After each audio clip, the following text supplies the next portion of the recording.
Hello, hello, j'espère que tu vas bien. Alors, comme tu peux le voir, aujourd'hui on est dehors. J'ai décidé de t'emmener un peu dans le centre-ville du Luxembourg. Donc là, on est en plein Luxembourg-ville, à la place du théâtre. Aujourd'hui, c'est lundi 20 mai, c'est férié au Luxembourg. Et chose très rare, il fait beau, donc j'ai décidé comme ça d'en profiter. Je t'emmène avec moi dans le centre-ville du coup. Alors pour ceux qui ne le savent pas, la capitale du Luxembourg, c'est le Luxembourg. Et quand on va au Luxembourg, la capitale, on dit « je vais à Luxembourg ». Mais quand on va au Luxembourg, le pays, on dit « je vais au Luxembourg ». Alors j'ai décidé de prendre un verre de bubble tea, je crois que c'est comme ça que ça s'appelle. C'est bizarre, hein, mais vraiment c'est la première fois que je prends ça. J'ai pas souvent l'occasion de beaucoup sortir. Je suis une personne vraiment très casanière, mais aujourd'hui j'ai décidé de faire l'effort parce qu'il y avait un très beau soleil dont je voulais profiter. Donc voilà, mon bubble tea, il était à la mangue, je me rappelle plus trop. Bref. Alors revenons aux choses sérieuses. Pourquoi j'ai décidé de faire cette vidéo? Parce que récemment, il y a plusieurs personnes qui m'ont envoyé des mails par rapport au programme d'accompagnement sur l'immigration au Luxembourg que je propose. Et j'ai été vraiment très choquée par deux choses. La première chose, c'est que il y a quelqu'un qui m'a envoyé un mail et qui a mis le corps du mail dans l'objet.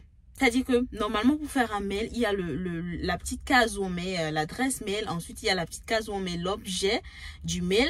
Et donc, la personne m'a mis son mail dans cette case-là, au niveau de l'objet. Alors non, les amis, ça ne se passe pas comme ça. Vous ne pouvez pas vouloir immigrer en Europe et ne même pas être à mesure de rédiger un simple mail en fait. Même au niveau de vos candidatures, je suis sûre que si vous faites une erreur pareille, le recruteur ne va même pas prendre le temps. Il va même pas s'embêter à le lire en fait. Pourquoi? Parce que en Europe, j'ai envie de dire que pratiquement 90% des conversations, des échanges se font par mail. Alors comment vous allez travailler si vous n'êtes même pas à mesure de rédiger un mail en fait?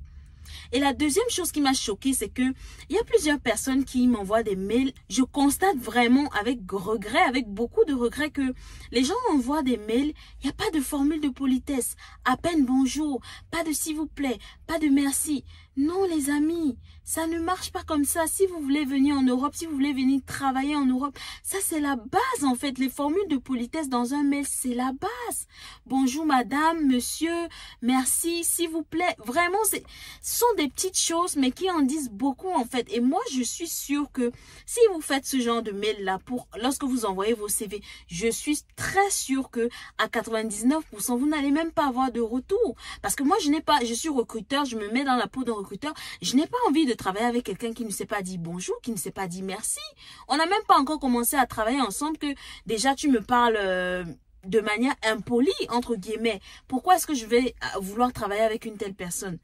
Donc vraiment les amis, il y a des choses en fait, lorsque vous voulez immigrer en Occident, rassurez-vous au moins de comprendre un peu le système et de faire l'effort de vous adapter. Si vous ne savez pas comment rédiger un mail, il n'y a pas de honte à demander en fait. D'ailleurs, moi, je peux par exemple faire un tutoriel, comment rédiger, comment envoyer un mail, je peux le faire. Si c'est un besoin que vous avez, mettez-le en commentaire et on va faire la vidéo ensemble. Il n'y a pas de honte à aller apprendre. Aujourd'hui, on n'a même plus d'excuses. Tu vas sur YouTube, tu tapes comment rédiger un mail. Je suis sûre que tu as plein de vidéos sur le sujet. Donc, je sais pas en fait les amis, qu'est-ce que vous faites de vos mégas? Vous passez la journée sur TikTok.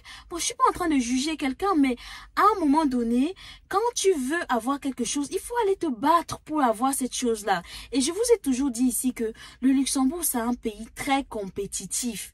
Ok? Il recherche des talents qualifiés, voire même hautement qualifiés.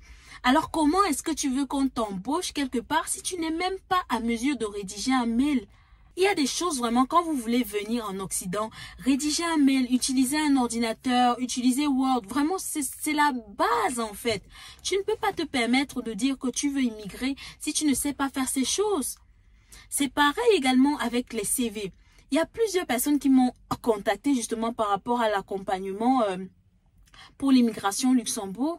Et je suis contente d'ailleurs qu'il m'ait contacté parce que quand je vois la manière dont le CV avait été fait, je me dis non, mais c'est pas comme ça. C'est pas comme ça les amis. Il faut savoir déjà comment on met un CV au format luxembourgeois, quelles sont les informations qu'il faut mettre, quelles sont les informations qu'il ne faut pas mettre. Et je vous le dis, au niveau du CV, j'ai fait une formation en fait dans ce domaine-là. C'est pour ça que je me suis permis de dire que je proposais un accompagnement dans ce sens-là. Parce que moi, je suis une personne, je ne veux pas parler des choses que je ne maîtrise pas en fait. J'ai fait une formation avec une RH qui a plus de 20 ans d'expérience ici au Luxembourg. Et donc, elle nous a fait une formation sur comment rédiger un CV au format luxembourgeois, comment rédiger une lettre de motivation et comment améliorer en fait son profil LinkedIn. Et donc, c'est grâce à cette formation-là que moi, je peux me permettre aujourd'hui de vous accompagner en fait. Et je vais vous donner un petit aperçu. Est-ce que vous savez qu'en moyenne, un recruteur passe 6 secondes sur un CV? Il faut qu'en 6 secondes, le recruteur ait directement les éléments qui l'intéressent. C'est pour ça, quand on vous dit de prendre les accompagnements, vous estimez que non, c'est trop cher, non. Mais en fait, comment dire, on ne peut pas récolter sans avoir semé. Et semer, ça demande un sacrifice, ça demande un effort. Tu ne peux pas vouloir immigrer au Luxembourg et tu ne veux rien dépenser. Certaines personnes m'envoient les messages, je vous dis, oui, mais Alcini, ton accompagnement coûte cher. Mais attendez les amis, je suis en dessous, et je dis bien en dessous de la plupart des prix que je vois sur YouTube. Pourquoi? Parce que moi, je le fais premièrement dans le but de vous aider. Mais comprenez aussi que je ne peux pas faire ça gratuitement. Moi aussi, j'ai des factures, j'ai des charges à payer comme tout le monde. Déjà, je fais les vidéos que je donne ici gratuitement et je le fais vraiment avec plaisir de tout cœur.